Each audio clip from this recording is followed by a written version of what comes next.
आज जो हम लोग पढ़ने वाले हैं वो पता है क्या है। सबसे पहला जो पढ़ेंगे बॉन्ड के बारे में। कल हम लोगों ने जाना कि अगर बॉन्ड बनता क्या है, बॉन्ड का मतलब होता क्या है। आज हम पढ़ेंगे आखिरकार बॉन्ड होते क्या हैं, कितने टाइप के होते हैं। सिंपल सी डेफिनेशन, ज़्यादा कोई कठिन है नहीं है। तो सबसे पहले हम क्या पढ़ने हैं, बॉन्ड। अब बॉन्ड को जेम्स बॉन्ड ना समझ लेना।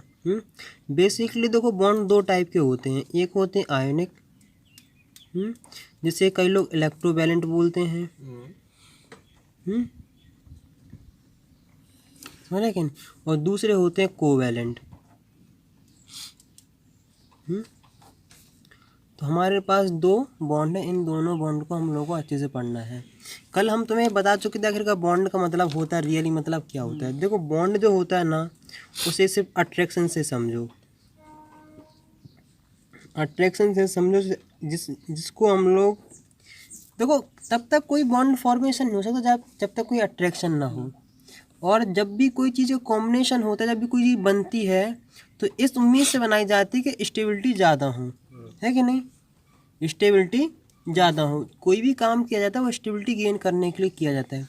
इसलिए देखो, जो एलिमेंट हैं वो भी अपने आप आसपास में शादी विवाह करते हैं। जैसे सोडियम अगर हम मान लेते हैं, और क्लोरीन मान लेते हैं।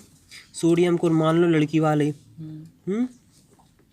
क्या मान लो, लड़की वाले। और क्लोरीन को मान लो क्या, लड़के वाले। अब देखो, इन लोगों को हमने क्यों माना है, अब हम तुम्हें बताते हैं। ये सोडियम है, क्लोरीन है, इन दोनों को मिला के जो इनका जोड़ा बनता है वो बनता है NaCl। अब हम बताएंगे कि NaCl कब बनता है, MgCl2 कैसे बनता है। बहुत सारे कंपाउंड पढ़ते रहेंगे और बहुत सिंपल सा, ज़्यादा कोई कठिन लेने वाली बात नहीं है। हम लोग NaCl का बात करते हैं या फिर MgCl2 की बात करते हैं। हम इसलिए आज करते हैं MgCl2 की, क्योंकि NaCl में बच्चे अक्सर रहते हैं कंफ्यूज। MgCl2 के बारे में डिस्कशन करेंगे तो तुम लोगों को ज़्यादा डाउट्स क्लियर होंगे। अब देखो, हम सबसे पहले बात करते हैं MgCl2। 11th क्लास में जो सबसे या केमिस्ट्री की सबसे इम्पोर्टेंट चीज़ है वो इलेक्ट्रॉनिक कॉन्फ़िगरेशन।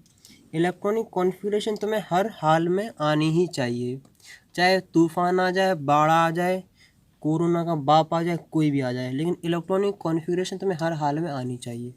क्योंकि वो तुम्हारा 2882 से अब तुम्हारा काम नहीं चलने वाला है। अगर जो लोग सेकंड और थर्ड चैप्टर की अगर वीडियो देखे हों, अगर नहीं देखो तो यूट्यूब पे जाकर देख लेना, वहाँ तुम्हें समझ में आ जाएगा कि इलेक्ट्रॉनिक कॉन्फ़िगरेशन का इतना इंपॉर्टेंस क्यों है। इलेक्ट्रॉनिक कॉन्फ़िगरेशन अगर थोड़ा ब्रीफली बताएं, इतना इंपॉर्टेंस इसलिए है क्योंकि वो इलेक्ट्रॉन्स के बारे में बताता है। समझ रहे हैं? इलेक्ट्रॉनिक कॉन्फ़िगरेशन इलेक्ट्रॉन्स के बारे में बताता है, और केमिस्ट्री में सबसे ज़्यादा इंपॉर्टेंट जो चीज़ है वो इलेक्ट्रॉन ही है कि नहीं। इसलिए इलेक्ट्रॉनिक कॉन्फ़िगरेशन में सबसे अच्छा आना चाहिए। मैग्नीशियम लो और लो सी, क्लोरीन। कई लोग गलती कर देते हैं कि Cl2 लिख लेते हैं, नहीं, हमें सिर्फ हमें एलिमेंट के बेस पे लिखना है, मैग्नीशियम और क्लोरीन। मैग्नीशियम का एटॉमिक नंबर कितना होता है, 12। और क्लोरीन का 17। अभी तक तो तुम 10th क्लास तक जो पढ़े होगे उसका इलेक्ट्रॉनिक कॉन्फ़िगरेशन ऐसे पढ़ोगे, 282। और इसका जो पढ़े होगे 287। ये भी काफ़ी हद तक 20 तक ही सही रहता है, लेकिन इसमें कम चीज़ें तुम्हें समझ में आती हैं। इलेक्ट्रॉनिक कॉन्फ़िगरेशन SPDF में तुम्हें ज़्यादा से ज़्यादा चीज़ें समझने को मिलती हैं और ज़्यादा से ज़्यादा तुम चीज़ें विजुलाइज कर पाते हो। अगर इसे हम 11th क्लास की औकात से देखते हैं, जैसे SPDF बोलते हैं, उसे हम इलेक्ट्रॉनिक कॉन्फ़िगरेशन कैसे करेंगे, 1s2 2s2 2p6 3s2। इसका इलेक्ट्रॉनिक कॉन्फ़िगरेशन करोगे 1s2 2s2 2p6 3s2 और 3p5। तुम्हारे पास ये रहा सिस्टम और तुमने सिंपल सा क्या लिया और बना लिया है। अगर देखो, जो 288 तुम लिखते थे तो तुमने अगर मैग्नीशियम का तुम्हें अगर बोलते थे उसका क्या बना स्ट्रक्चर, तो तुम ऐसे बनाते थे, मैग्नीशियम लिखते थे, फिर उसके ऊपर 3 छल्ले बनाते थे, है कि नहीं, ऐसे ही करते थे कि नहीं। मतलब तुमने लिया और फिर 3 छल्ले बना लेते थे, और फिर उसमें तुम इलेक्ट्रॉन की फिलिंग करना स्टार्ट कर देते। इसमें 2 इलेक्ट्रॉन फिल हो गए, इसमें 8 हो जाते थे, 1 2 3 4 5 6 7 8। हमेशा याद रखना इलेक्ट्रॉन की फिलिंग करना वो सिमेट्रिकल वे में करना है, नहीं कि ऐसा नहीं कि सारे 8 एक ही साइड कुन्ने पर रख दिए, नहीं। और फिर तुम करते थे आखिरी में 2 इलेक्ट्रॉन, ऐसे करते थे अभी तक तेने। देखो जो 2 लिखा है, क्या लिखा है, 2 लिखा है, समझ रहे ना। ये जो देखो इसका मतलब इसमें 2 इलेक्ट्रॉन है क्या, नहीं, ये 2 इलेक्ट्रॉन है, इसका मतलब ए रहा। अब देखो 2 ए रहे, 2 ए रहे, 8 हो गए कि नहीं। और ये पूरा मिला के कौन सा है, सेकंड पीरियड में है। मतलब देखो इसको अगर के मान लो, इसे एल होगा, ए के एल एम एन एम होगा है। इस ये जो 8 है ना, ये 8 ए रहा, और ये आखिरी में जो 2 इलेक्ट्रॉन है वो 2 ए रहे। और इसी को तुम ऐसे विजुलाइज, अगर डायग्राम में देखना पड़े तो ये वाला ऐसा सिस्टम है, इसको ऐसे रिप्रेजेंट करते हैं। अब सेम टू सेम हम क्या करते हैं, हम करते हैं मैग्नीशियम के लिए। सो मैग्नीशियम Mg के लिए कर लिया हमने, ऐसे ही सेम टू सेम स्ट्रक्चर बना लेना किसके लिए, क्लोरीन के लिए। और सेम टू सेम इसका भी ऐसे ही होता है 2 8 7। अब यहाँ तक तो कोई बात नहीं हुई। तो Mg था और था Cl था। अब जो आउटर मोस्ट इलेक्ट्रॉन होते हैं ना, आउटर मोस्ट इलेक्ट्रॉन मतलब जो आखिरी सेल में जाए उसे आउटर मोस्ट इलेक्ट्रॉन बोलते हैं, जिसे बैलेंस इलेक्ट्रॉन भी बोलते हैं। और इसमें 7 हैं। अब देखो बैलेंस इलेक्ट्रॉन जो होते हैं उन्हीं को सिर्फ हम लोग कंसीडर करते हैं, क्योंकि बैलेंस इलेक्ट्रॉन ही किसी रिएक्शन में पार्टिसिपेट करते हैं। तो हमने इस पे के पास 2 इलेक्ट्रॉन हैं, इसके पास 7 हैं, 1 2 3 4 5 6 7। अब देखो इसका अगर हम मैग्नीशियम को तुम्हें लिखना चाहें तो क्या है, 2 8 2। और क्लोरीन का अगर तुम लिखते तो क्या लिखोगे, 2 8 7। इतनी सी बात है, और कोई शायद दिक्कत भी नहीं होगी।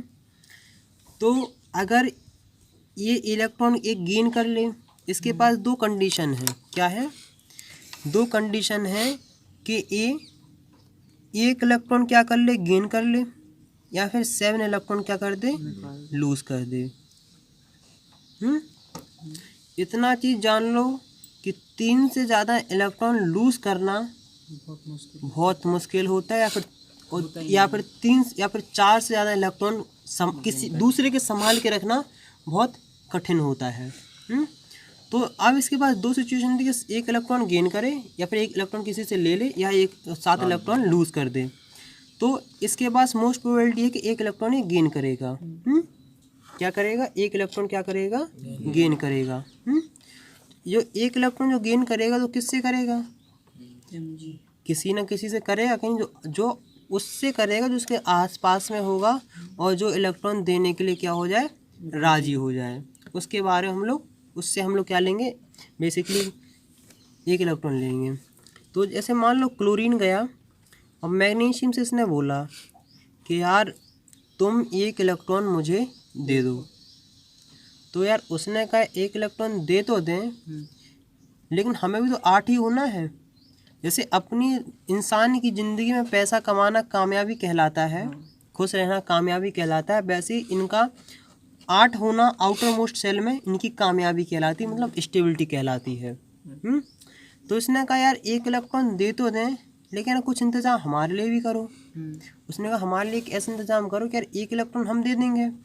उसने कहा एक नहीं है, तुम दोनों ले जाओ। तो यार उसने कहा दोनों तो नहीं लेंगे, अगर हम दोनों ले लेंगे तो हमारे तो आखिरी में 9 हो जाएंगे, और 9 हमें चाहिए नहीं, हमें तो सिर्फ एक चाहिए ताकि हम 8 पूरे कर लें। तो उसने कहा ये तो बड़ी दिक्कत है। उसने कहा सुनो यार, क्लोरीन ने कहा यार ऐसी बात है, एक हमारा एक और दोस्त है Mg से बोला यार एक दोस्त और है, उससे अगर तुम्हारी दोस्ती हो जाए, बात बन जाए, तो फिर यार उससे कर लो। तो दूसरा क्लोरीन आया। दूसरा क्लोरीन पे परेशानी घूम रहा था। क्या था, दूसरा क्लोरीन भी क्या हो रहा था, परेशानी घूम रहा था। तो उसने कहा एक इलेक्ट्रॉन हमें चाहिए है, उसने कहा एक इलेक्ट्रॉन हमें चाहिए है। तो एक इलेक्ट्रॉन इसको यहाँ आ गया और एक इलेक्ट्रॉन इसका चला गया यहाँ। अब इसके दोनों इलेक्ट्रॉन चले गए हैं। जैसे ही दोनों इलेक्ट्रॉन चले गए हैं, आखिरी में कितने बचे हैं, 8। इसके पास एक इलेक्ट्रॉन आ गया तो इसके पास कितने हो गए हैं, 8। और इसके लिए भी सेम टू सेम कहीं नहीं होगी 8। इसका मतलब है कि इसने मोर स्टेबिलिटी इसने पा ली कि नहीं। अब देखो अगर हम इसका देखना चाहें, देखो Mg था, कितने इलेक्ट्रॉन चले गए हैं, 2। जाने को प्लस बोलते हैं और आने को माइनस होते हैं। 1 इलेक्ट्रॉन आया ना, 1 इलेक्ट्रॉन। इतना समझ लो कि जो दान करता है उसमें पॉजिटिविटी होती है कि नहीं। दान वही कर सकता है जिसमें क्या हो, पॉजिटिविटी हो। भिखमंगे थोड़ी दान करेंगे, है कि नहीं। और जो लोग मतलब पैसे दूसरे लोगों से छीनते हैं, लेते हैं, उनमें नेगेटिविटी होती है कि नहीं। तो हम लोग इसको ऐसे भी याद कर सकते हैं कि जो दे दे उसके पास पॉजिटिव चार्ज आ जाता है और जो गेन कर ले उसके पास नेगेटिव आ जाता है।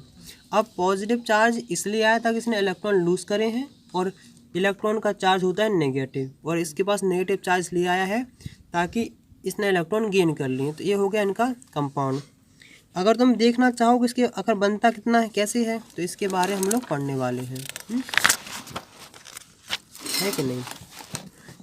तो देखो सुनो, हमने क्या बना लिया, हमने बना लिया Mg+2 और Cl-। अभी तक जो तुम बचपन में अभी तक जो पढ़ते आए होगे वो तुमने यही पढ़ा होगा कि नहीं, कि 1 इसको हम यहाँ लिखते थे, 2 यहाँ लिखते थे और कंपाउंड बना देते MgCl2, है कि नहीं। तो बेसिकली अगर हम तुमसे पूछना चाहें कि MgCl2 आखिरकार बना कैसे है, तुम कहोगे ट्रांसफ़र ऑफ इलेक्ट्रॉन से।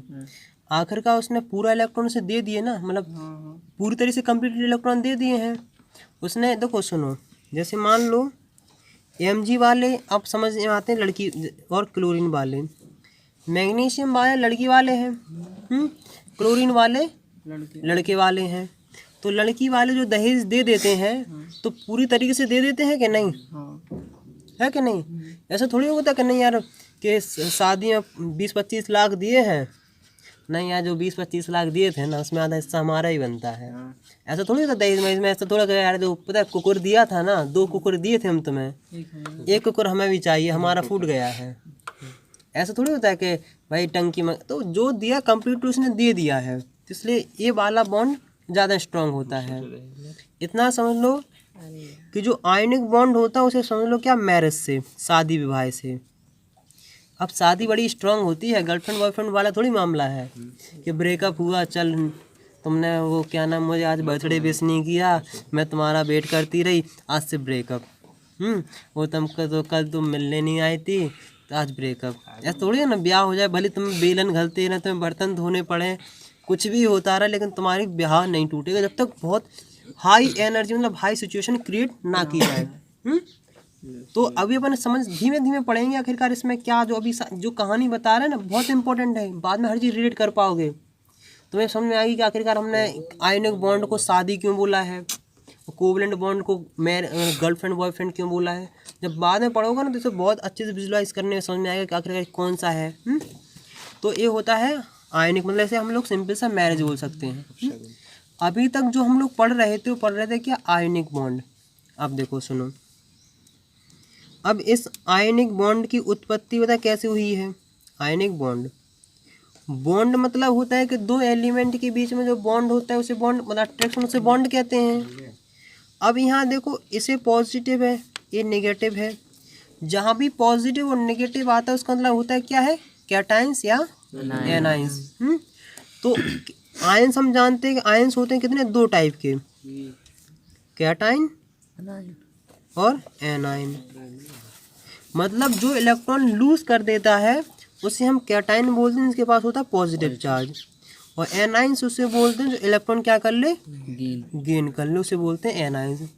ये जो MgCl2 है आखिरकार कैटाइंस के बीच में बन रहा है ना, तो उसे हम क्या बोलेंगे, आयनिक बॉन्ड। इन दोनों के बीच में कौन सा बॉन्ड है, आयनिक बॉन्ड, इसलिए इसे क्या बोलेंगे हम, आयनिक बॉन्ड। इसलिए बोलेंगे इसे आयनिक बॉन्ड या फिर आयनिक कंपाउंड, या फिर कैटाइन एनाइंस के बीच में जो बॉन्ड होता है उसे आयनिक बॉन्ड बोलते हैं। इसलिए हमने क्या पढ़ा है, आयनिक बॉन्ड। कई लोग ऐसे क्या बोलते हैं, इलेक्ट्रोवैलेंट।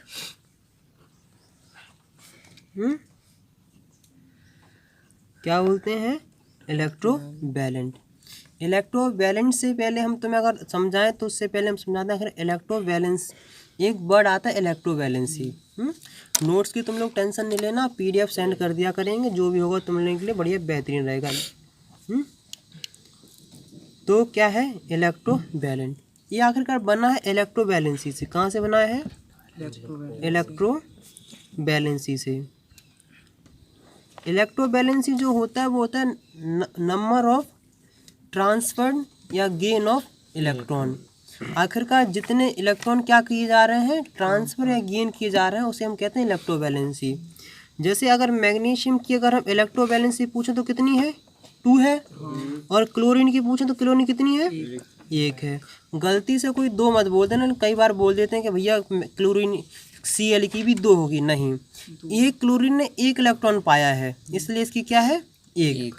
मैग्नीशियम की इलेक्ट्रोवैलेंस इसलिए 2 है क्योंकि इसने क्या किया है? 2 इलेक्ट्रॉन इसने ट्रांसफर मतलब लूज किए हैं, इसलिए इसकी इलेक्ट्रोवैलेंसी है 2।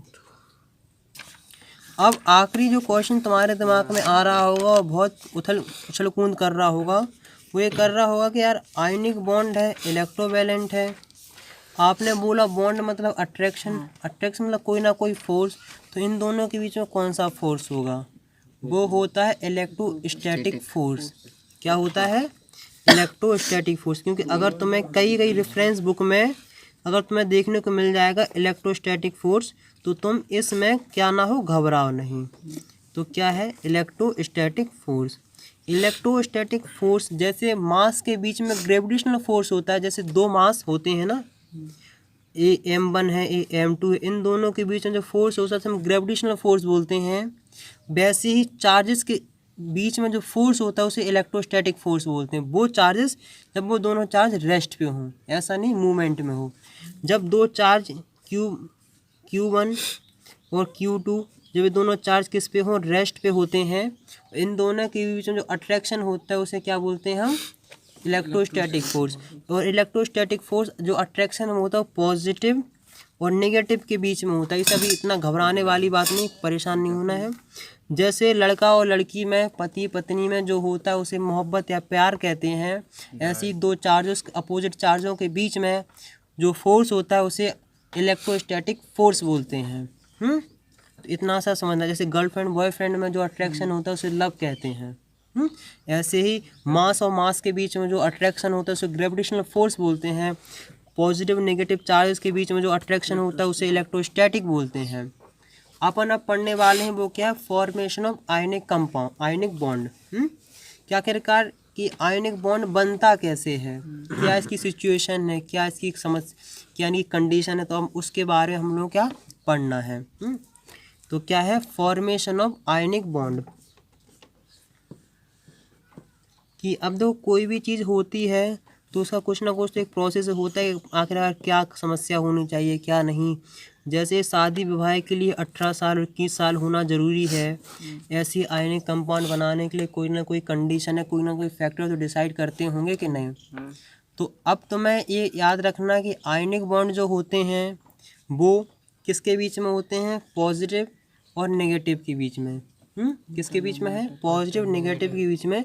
और लेकिन ओवरऑल ही न्यूट्रल होते हैं। क्या होते हैं? ओवरऑल न्यूट्रल होते हैं। जैसे Mg+2 और Cl-, इन दोनों के बीच में क्या बोलते हैं? बॉन्ड बनता है, उसे आयनिक बॉन्ड बोलते हैं MgCl2। लेकिन ओवरऑल देखो इसके ऊपर कोई चार्ज तो नहीं आ रहा है, नहीं आ रहा ना, तो इसका मतलब ये है क्या है? ये न्यूट्रल है। हाँ न्यूट्रल। देखो इसे न्यूट्रल इसलिए हम बोल रहे हैं ताकि इसके पास कोई भी चार्ज नहीं है। मतलब क्यों चार्ज नहीं है? देखो इसको हम पॉजिटिव इसलिए बोल रहे हैं क्योंकि इसके पास पॉजिटिव चार्ज है, क्यों +2 आ रहा है ना। और इसे नेगेटिव चार्ज इसलिए बोलते हैं कि उसके पास नेगेटिव चार्ज आता है, इसलिए इसे नेगेटिव चार्ज बोलते हैं। लेकिन MgCl2 ओवरऑल तुम्हें कुछ भी नहीं दिख रहा होगा। जैसे अगर तुम देखोगे CO3-2 ये न्यूट्रल नहीं है कि नहीं? ये तुम्हें अगर CO3-2 दिख रहा होगा, ये आखिर में क्या नहीं है? मैग्नेट। ये क्या बोलते हैं? स्टेबल। ये न्यूट्रल नहीं है, इसके पास कौन सा चार्ज है? नेगेटिव है। कैसे आएगा? अरे मान लो हमने कोई कंपाउंड बनाया सिंपल सा, अब जो तुम्हारे दिमाग में क्वेश्चन आ रहा होगा कि भैया Mg+2 और MgCl2, आखिरकार इसमें स्टेबिलिटी सबसे ज़्यादा किसकी है? बताओ पहले। इतना तुम बाद में बताएंगे, पहले बताओ इन दोनों में स्टेबल कौन है? पॉजिटिव वाला है। और इन दोनों में अगर हम कहें तो कंपाउंड ज़्यादा स्टेबल होता है।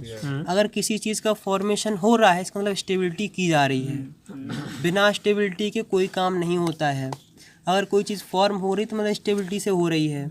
ऐसे तो पता तुम क्या नाम कॉपी पे कोई भी कंपाउंड बना दोगे, जैसे MgCl, कॉपी पे लिखने में क्या जा रहा है, कुछ भी लिख डालोगे, लेकिन जब इसकी जब स्टेबिलिटी चेक करोगे तो स्टेबिलिटी फेल हो जाएगा। तो इसलिए ये कंपाउंड नहीं बनता है, इसलिए कंपाउंड MgCl2 बनता है। ये इसकी कहानी है। डाउट है। तो हम लोगों को क्या पढ़ना है कि फॉर्मेशन ऑफ आयनिक कंपाउंड हो गया है। अब कोई भी चीज़ होती है उस पर कुछ ना कुछ फैक्टर अफेक्ट करते हैं कि नहीं? क्या आखिरकार जो आयनिक बॉन्ड है वो किस किस चीज़ पे डिपेंड करता है? मतलब फॉर्मेशन ऑफ आयनिक बॉन्ड क्या है? Formation of ionic bond. पहला इसका जो है कि लो आयनाइजेशन एंथैल्पी होना चाहिए। लो आयनाइजेशन एंथैल्पी किसकी होनी चाहिए? जो इलेक्ट्रॉन लूज कर रहा है। तो ये वाला जो टॉपिक है आयनाइजेशन एंथैल्पी, हमने 3rd चैप्टर में क्लासिफिकेशन ऑफ एलिमेंट में बहुत अच्छे से कवर किया है। यूट्यूब पे जाके देख लेना, वीडियो अच्छे से डली है। वैसे अगर थोड़ा हम बेसिकली बता दें तो ये है कि आयनाइजेशन एंथैल्पी मतलब होता है कि इलेक्ट्रॉन लूज करने में जितनी एनर्जी की ज़रूरत होती है उसे कहते हैं आयनाइजेशन एंथैल्पी। दूसरा जो फैक्टर है वो होती है हाई इलेक्ट्रॉन गेन एंथैल्पी। हाँ, एफिनिटी बोल लो, एंथैल्पी एक ही है। हाई इलेक्ट्रॉन गेन,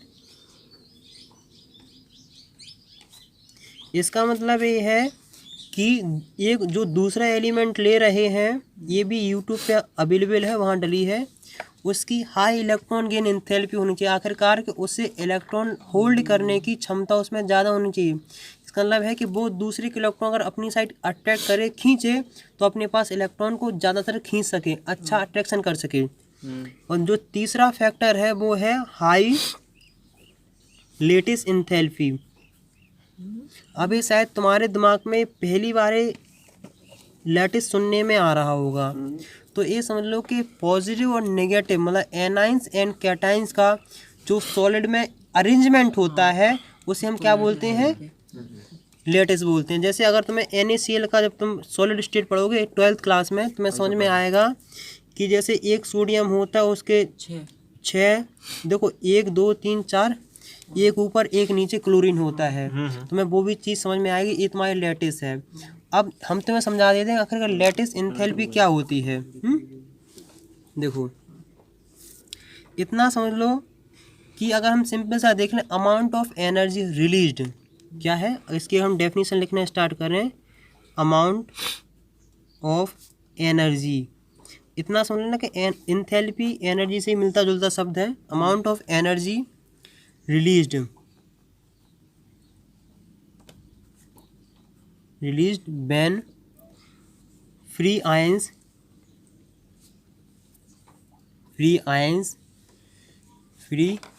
जो है combine together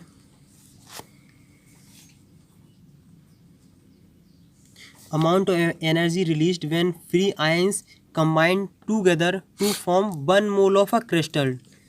To form 1 mole of crystal. अभी मोल में ज़्यादा कंफ्यूज मत होना, ये हमें धीमे धीमे बता देंगे। इस कॉल्ड लेटिस एंथैल्पी।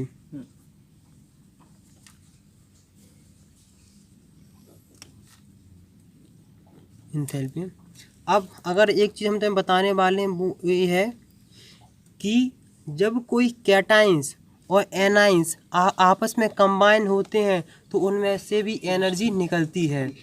अगर तुम इस चीज़ को उल्टा समझने की कोशिश करते हैं तो हम ऐसे समझते हैं, जैसे NaCl जो होता है ये नमक है ना। इसको अगर तुम्हें, चलो नमक नहीं, तुम शुगर मान लो, चीनी, इसको ज़्यादा समझ में आएगा है। शुगर मतलब चीनी मान लो, वैसे आयनिक कंपाउंड में नहीं आता है, NaCl की मानते हैं। हाँ चलो नमक मान लो, सोल्ट लिया, अरे वो डिंगरा नहीं थे। हाँ डिंगरा। तो जैसे मान लो इसे अगर तुम्हें किसी चीज़ में घोलना होता है, तो आखिरकार ऐसे मान लो इसमें तुम मान लो कुछ न कुछ खाना बना रहे हो, तो उसमें हीट जो देनी पड़ती ना, हीट पता क्यों देनी पड़ती है कि आखिरकार इसके एलिमेंट ब्रेक हो जाएं। मतलब NaCl को ब्रेक करने में जितनी एनर्जी देनी पड़े उसी को कहते हैं क्या, लैटिस एंथैल्पी। इसको जैसे उल्टा ये अपन ने उल्टा समझने की कोशिश करी।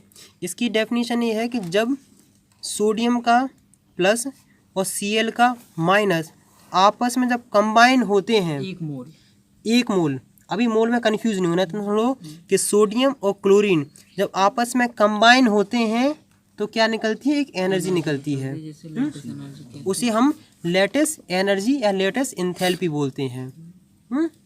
तो वही हाई लैटिस एंथैल्पी होना चाहिए। एक मोल कोलेस्ट्रॉल आवे के नाम।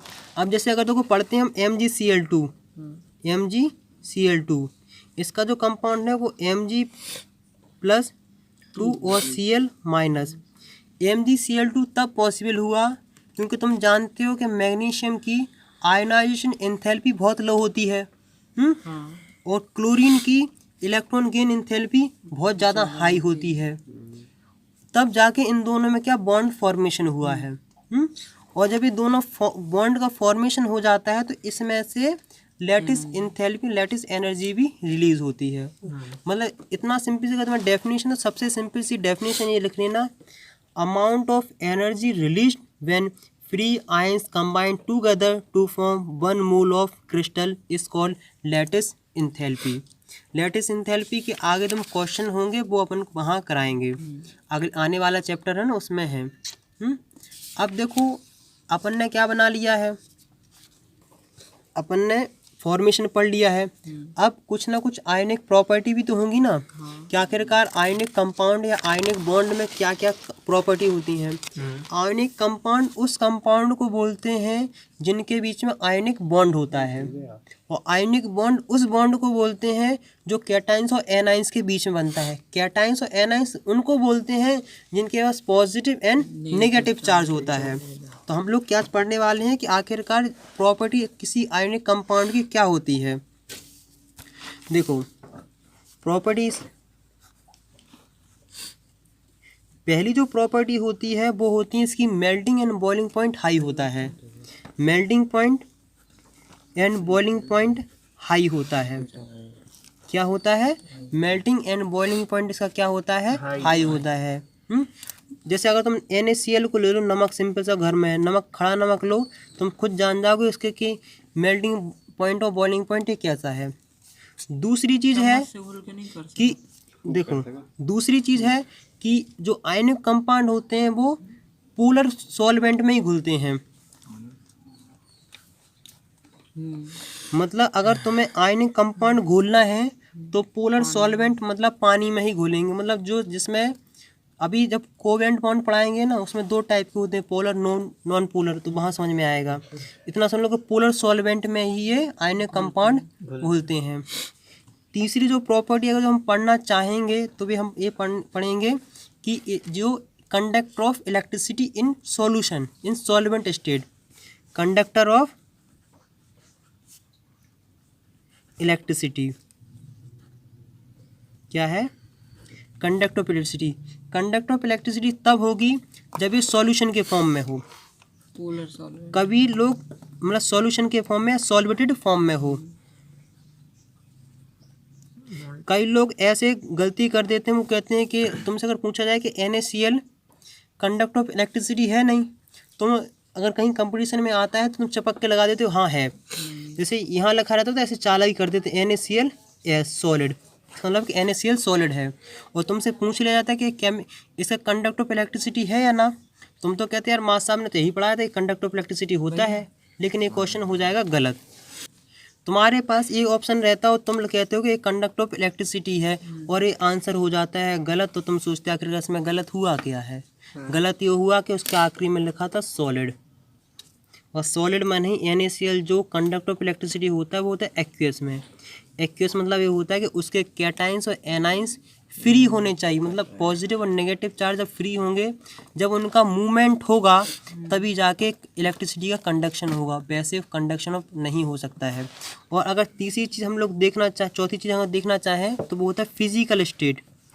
फिजिकल स्टेट जो होती है वो अक्सर ये जो आयनिक कंपाउंड होते हैं वो सॉलिड स्टेट में पाए जाते हैं। वो भी कैसे? क्रिस्टलाइन फॉर्म में। कैसे होते हैं? क्रिस्टलाइन फॉर्म में, मतलब इसका क्रिस्टल स्ट्रक्चर होता है। क्रिस्टल स्ट्रक्चर जो है वो क्रिस्टलों के बारे में तुम 12th क्लास का पहली चैप्टर है सॉलिड स्टेट, उसमें बहुत डीपली तुम्हें पढ़ाया जाएगा, इतना भी टेंशन लेने वाली बात नहीं। क्रिस्टल मतलब ऐसा होता है कि जैसे अगर तुम नमक है ना, नमक एक प्रकार क्रिस्टल ही है। जैसे अगर तुम्हारे घर में फिटकरी भी होती होगी ना, वो भी एक प्रकार क्रिस्टल ही है। तो तुम्हें क्रिस्टल के बारे में थोड़ा डिटेल में पढ़ोगे तो क्रिस्टल मतलब वो होता है जिसमें एक फिक्स्ड शेप हो, उसे हम क्रिस्टल कहते हैं। ये चीज़ थोड़ी 12th क्लास की है तो वहाँ समझ में आएगी। मतलब हमने 4 प्रॉपर्टी लिख ली है ना, और 4 प्रॉपर्टी तुम्हारे एग्जाम के लिए बहुत हैं। तो अगर हम आखिरी क्वेश्चन अगर तुम्हें दिमाग में बताते हैं तो एक क्वेश्चन बनता है कि NaCl, अगर ये तो अपने हिसाब से बताए थोड़ा अगर मज़ा हो जाए तो, और KCl में क्या कर इन दोनों में क्या बोलते हैं, इन दोनों में आयनिक बॉन्ड किसका ज़्यादा स्ट्रांग होगा, मतलब आयनिक बॉन्ड किसका ज़्यादा है, NaCl का या KCl का। जिसके पास सबसे अच्छा आंसर हो और फुल एक्सप्लेनेशन हो उसका आंसर देना कल, या फिर कमेंट्स में लिख के बता देना। और चलो इसके बता लो, फिर बताना किसका, NaCl का एंड KBr का। इन दोनों का बताना कि इन दोनों में किसका अच्छा क्या है आयनिक बॉन्ड है। आज की कहानी यहीं समाप्त होती है। कल अब इसी समय इसी जगह मिलेंगे अगले धारावाहिक में।